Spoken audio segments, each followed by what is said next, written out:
For more, let's bring in the editor-in-chief of AMAC Newsline, Shane Harris. Shane, thank you so much for being with us this morning. Thanks for having me. So, Shane, I want to get your take on this. You know, Democrats are rallying around an illegal alien who had no right to be in this country in the first place. Chris Van Hollen, the Democrat senator from Maryland, flew down to El Salvador on Wednesday to basically try to bust Kilmar Abrego Garcia, who is a citizen of that country, an alleged member of MS-13, out of prison and back to the United States. Meanwhile, Rachel Morin, an actual U.S. citizen in Maryland, was just killed by an illegal alien. But Chris Van Hollen and his Democrat colleagues ignore it. This is exactly why Democrats lost in 2024. They're putting criminal illegal aliens ahead of their own constituents and making a big spectacle out of this while ignoring how illegal immigration is ravaging their communities. You know, tell us, how is AMAC supporting what President Trump is doing to really crack down on immigration here? Yeah, well, AMAC and our great AMAC members, they've been against illegal immigration, in favor of border security from day one, supporting President Trump. When Joe Biden was in office and 10 million illegal aliens were coming across the border, we had AMAC members reaching out to their members of the House, reaching out to their senators and telling them, you know, stop what's going on. We don't like it. We feel unsafe. And now still, unfortunately, we have President Trump back in office. He has secured the border, but we still have these lingering effects from Joe Biden's open border.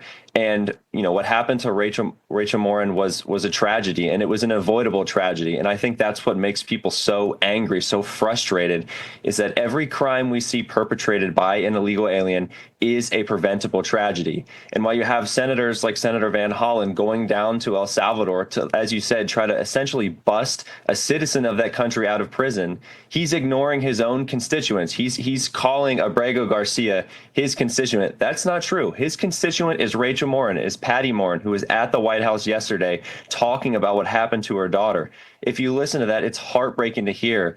And you can tell Patty Morin, Rachel's mom, is somebody who's not overtly political, but she's furious with how her family's plight has been ignored by Democrats in favor of this open borders extremism. And frankly, it's sad to see, and it's a disgrace for the party and for our country. Absolutely a disgrace. You know, we all watched that video of Patty Morin yesterday at the White House, and she really just wants people to tell the truth about this. And, you know, Chris Van Hollen, how awful. If he cares so much about people from El Salvador, he should move down there and run to be in their Senate instead, because, you know, America needs politicians who are going to put American people first, like President Trump. That's exactly what he is doing. What would you like to see happen in terms of immigration, in terms of all of these deportations? Is the Trump administration doing enough here, or does there still need to be more work to be able to keep us safe? Well, there's always going to be more work that needs to be done. And I think that President Trump and the Trump administration be the first ones to tell you that.